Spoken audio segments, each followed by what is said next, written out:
Chapter 39. The Seventh Heaven and the 25th Teacher, the Angels of Fire. It's a great dance, and we were moving to an elemental song. Can you see how wisdom floats on by? Action and reaction. Now we begin to drift somewhere new. The humble winds carried us beyond and across, and to wherever we arrived was totally new. It was the higher realm of truth, consciousness, and bliss. Yet, it was lower, like a divine ocean of formless spirit. And here we are, one with all of it. Now the humbler was off to his duty, and the soul was ever present. How did we get here? I wondered. Heaven sent, a voice whispered. It was all like a mirror, and the formless spirit reflects whatever we think or do. And what are you? We are made out of the earth, water, fire, and space. But if you want to transform yourself, you're going to have to work with the 5 elements. We select one of the 5, yet neither space or earth changes very quickly. So if you're looking for a transformation, then this leaves water, air, and fire, which are the formless aspects of eternity. If you do prefer to work with space or earth, space is great for getting away. But if you want to find yourself, then it is the earth and the woods where you should remain. If you're drawn to the water, then you'll be in an excellent environment for transformation. The challenge there is that water is not very stable, so you can get caught up in emotions. So truly, I tell you, water is best for healing and cleansing. And should you work with the air, you can work with breathing and the wind, as this airy energy can elevate us higher, but it can also cause aggravation. This leaves us with fire. And if you establish a healthy relationship with fire, then you can make a quick transformation from it. And so it should be stated that fire is the most dangerous, since not all of us are willing to burn with it, said the voice. I could not see where the voice was coming from, but it was a voice of bliss, consciousness, and truth. Where are you hiding? Try looking within you, it said. I turned within, and there I saw wheels within wheels. A fire was set ablaze in the very center, and there were eyes everywhere. It was a winged angel, but not in a form I had ever seen. What are you? Are you from me or we? We are emanations of spirit. We are unknowable creation. We are the rhythms of the universe that reverberate out from the center and ripple into nature. Every action has a reaction, and we are the focal point, the center of the spiritual soul.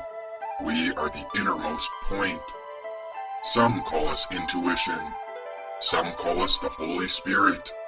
Others call us the Atman, and hence we are the eternal bliss and wisdom. As seraphim, we are celestial beings that represent the universal elements and the directions. We exist to reveal and express, to limit and to define the light. We are forces through which the unknowable divine essence is revealed to mankind. Simply stated, we are the channels of divine creative life, said the seraphim. When you speak of transformation, I wonder about fire. Now I see that you are the eternal flames that never expire. Why do you think of me as separate from you? For we are one together. The formless spirit of life does not die, even though life upon the earth cannot go on forever. Surely you know. You've got the scroll.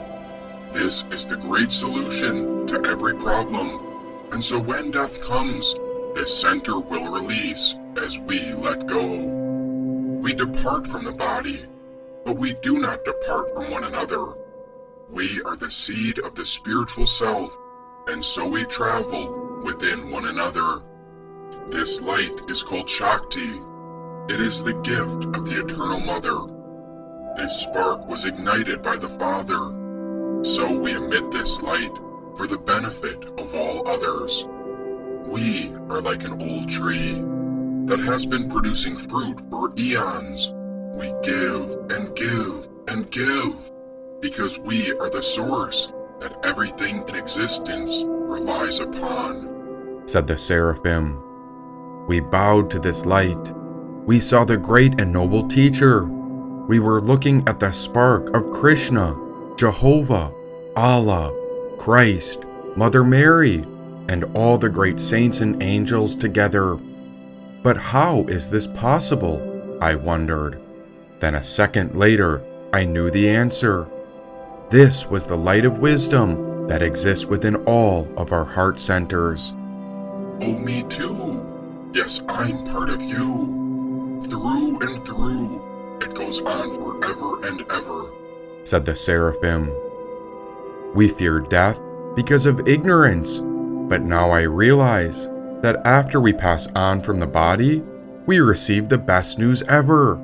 Our soul does not perish, but still something goes on. I wondered about what it is, and now I saw the ripples from the causation of all my past actions. This rippling occurred, and death was like a setting of a calm lake. It takes us out of the mortal body, so we can recognize our own divine state. We get a glimpse of it all, but then the causations of our past actions call forth a new duty. Now what was it that we were sent here for? Don't you remember? You were dressed for battle, to subdue the approaching wicked enemy, said the seraphim. At once it clicked, and the formless was with it. We were thrown into the nature of reality, and in form we rode upon a great chariot. Coming over the horizon, we saw the wicked army, and it was being led by anger and rage, while they used all the world's ego to kill and slaughter. They did not care whom was killed, for it was the most ruthless bloodshed. All the while, it was the earth that accumulated more and more deathbeds. Stop this! We must, for who else can reason with such a force? Mahakali is like the fire of our spirit that has grown out of control, and the only way to stop her is to awaken the heart of the earth. For this heart is within us, but the world is clouded by the rage of humanity's past deeds and actions. We must tame Mahakali, or there will be no end to her wrath and destruction, said the seraphim. But how is this possible? Greed has poisoned human souls. It has barricaded us into separation.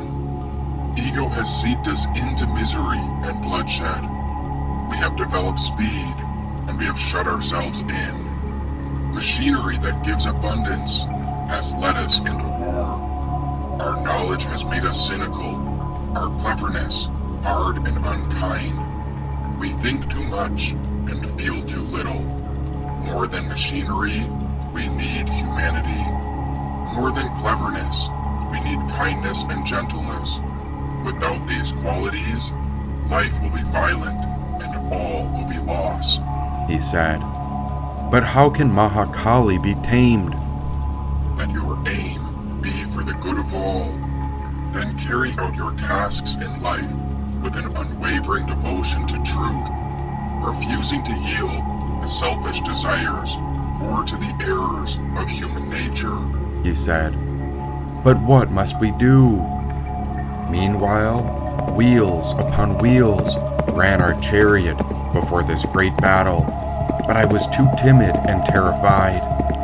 Remember, we are not separate. Arise and conquer the wild ego mind, he said. But look at these times. everyone is losing their minds. The sun tells the time, and the moon tells the day. The stars tell us the month, and together we live inside the most beautiful clock ever made, he said. This must be an illusion, as I was not always here. For how am I in this battle, as I am overcome by trepidation and fear? What you call an illusion is a great play and dance. Your ego is seeing it firsthand with our own soul, for this is our true experience. The world is approaching a climax. This is true for the essence of our soul. Do not be swayed by fears. Drive our chariot forward, for it is us who hold control. As spirit, we will guide you. We will not abandon thee. We will ride into the battle and fight on behalf of the true nature of reality, said the seraphim. The true nature? Look at what has become of our fellow humans. We have been driven into chaos, and now many wars have spread across the lands. When I look out upon this earth, war and chaos is not what I see. I believe that the world can evolve and become a new world, far above the feral humanity. Some humans believe they want to be saved from this place. Some believe that we are living to get into heaven. Others aim to be liberated from the illusion. And so comes the descent of the divine into the world to transform the material space into a divine existence.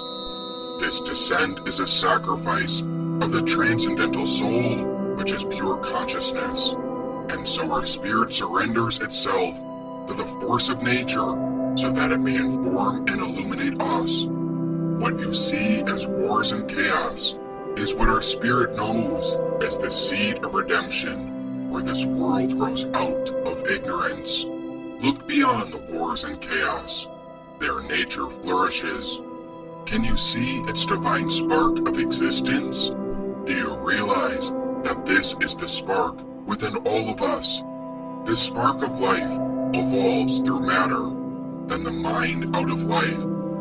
Matter is a form of veiled life, and life is a form of the veiled mind. So then we must wonder if mind is a veil of a higher power, that great spirit, which would be supermental in its existence. The human's highest aspiration would then only indicate the gradual unveiling of the spirit within, which is the preparation of the higher life upon the earth. This is the purpose of the human. It is the highest calling in the material world, he said. What do you mean by this? We are opening the curtain. An evolution of consciousness is the central motive of terrestrial existence. This evolutionary working of nature has a double process, an evolution of forms and an evolution of the soul, which we witness. Humanity occupies the crest of the evolutionary wave. This is how the curtain opens from an unconscious to a conscious state. This is why wars appear terrifying to humanity, but it is also a consequence of humanity reaching for its most conscious fate. At each step, one receives a hint of what the following step will be, and the nature of the next step is indicated by the deep aspirations as the human race undergoes its awakening, said the seraphim.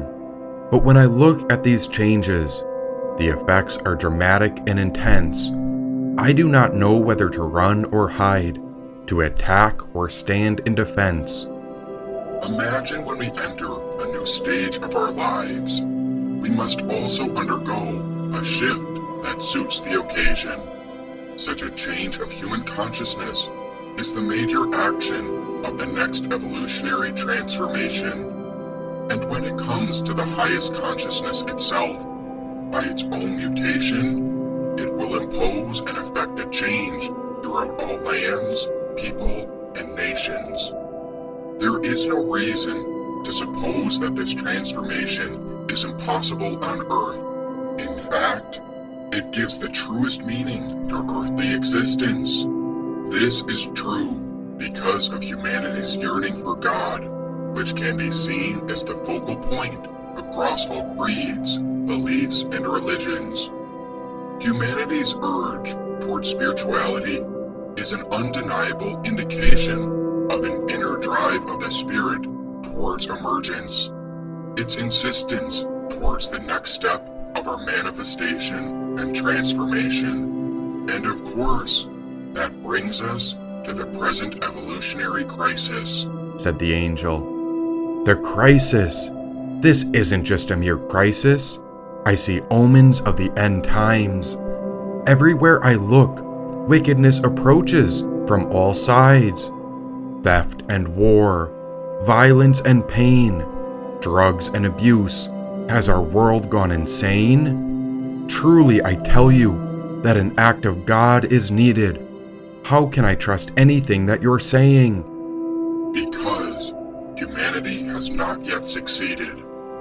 But once they do, you will not need to merely trust or believe.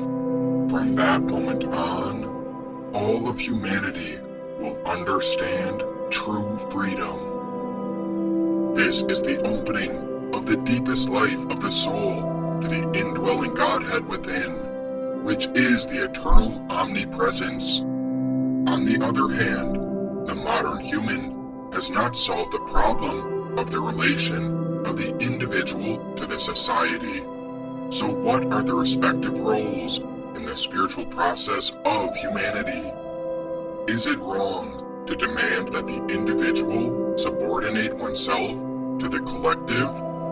Or is it by the most advanced individual that the collective progresses? And so we understand that humanity can only really advance when some of us become free.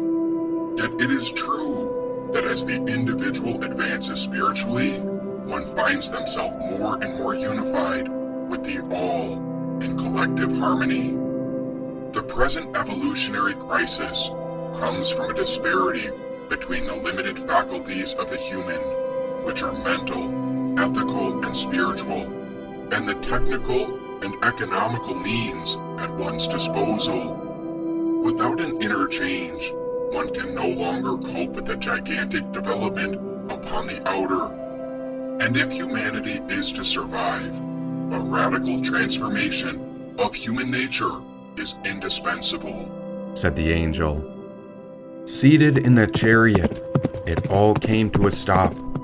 The world continued to spin, but all my hesitations and resistance dropped. Our jaw relaxed, our shoulders went down and back. There was a silent, surreal pause, for I was certain of both the words that the angel stated, as well as all the war and attacks. So humanity is not lost, nor are we damned, but rather we are progressing to the height of our nature. Is that what we should understand? Since perfection is progressive, good and evil are shifting qualities that change from time to time in their meaning and value. Why is it that nearly all the scriptures say, "Thou shalt not kill," but war never seems to end, nor do the battles? Why is it that every country has been in a battle, and they are fighting for morality and virtue? They all believe they are doing God's work with justice in view. So what is humanity to do? We must understand the standards of conduct and spiritual freedom. There are four main principles that successively govern human conduct. The first two are personal needs and the good of the collective. A conflict is born from the opposition of these two instinctive tendencies which govern human action, the individualistic and the communal. In order to settle this conflict, a new principle comes in, different and higher than the two conflicting instincts and aiming both to override and to reconcile them. This third principle is the ethical ideal. But conflicts do not subside. They seem rather to multiply. Moral laws are arbitrary and rigid when applied to life. They are obligated to come to terms with it and end in compromises where power is then deprived. Beyond the individualistic, communal, and ethical laws, a curtain is waiting to be opened to reveal the supreme law of our divine nature. This determines perfectly our relations with each being and with the totality of the universe, and it also reveals the exact rhythm of the direct expression of the divine within us. It is the fourth and supreme principle of action, which is at the same time imperative law and absolute freedom, said the angel. We saw the light of life speaking, that soul which is within us all. This was a declaration of humanity's highest purpose, for which all of us are called. And so comes the development of the spiritual human. Spirituality is beyond intellect and knowledge. Its appearance is the sign of a power greater than mind, striving to emerge in its turn. Spirituality is a progressive awakening to the inner reality of our being, to a spirit, self, soul, which is other than our mind, life, and body. It is an inner aspiration to know, to enter into contact and union with the greater reality beyond, which also pervades the universe and dwells in us. And, as a result of that aspiration, that contact creates a union, a turning, a conversion, and a birth into a new being, said the angel. A new earth. Then I turned, and although wars had run rampant across the land, I saw the sun rising. Throughout all worlds, there lives the Ancient of Days, whose rays shine bright like a morning star, illuminating the earth. May you also illuminate our hearts, so that we may do your work. In her attempt to open to the inner being, nature has followed four main lines: religion, occultism, spiritual thought, and the inner spiritual realization and experiences. Our spiritual realizations and experiences can achieve the change of the mental being into the spiritual being. Mysticism and spirituality have been criticized from 2 points of view. These criticisms should be examined. First, the mystic turns away from life, and second, mystical knowledge is purely subjective, said the angel. So what are you saying? Then what must be done? In order for the true experience, we are called for the triple transformation. If the final goal of terrestrial evolution were to awaken man to the supreme reality and to release humanity from ignorance and bondage, so that the liberated soul could find a higher state of being or merge into this reality, the task would be accomplished with the advent of the spiritual human. But there is also in us an aspiration for the mastery of nature and her transformation, for a great perfection into the earthly existence. To be established permanently, this new order of existence demands a radical change of the entire human nature. In this transformation, there are 3 phases, said the angel. 3 phases. The first is the arrow. The second is the bow. The angel paused. And the third? The third is when we pull it back before we fire it and let it go, said the angel. And what comes from the 3 phases? Once the arrow is released, the divine curtain will open, said the angel. And what does that mean? It ushers in the awakening. said the angel.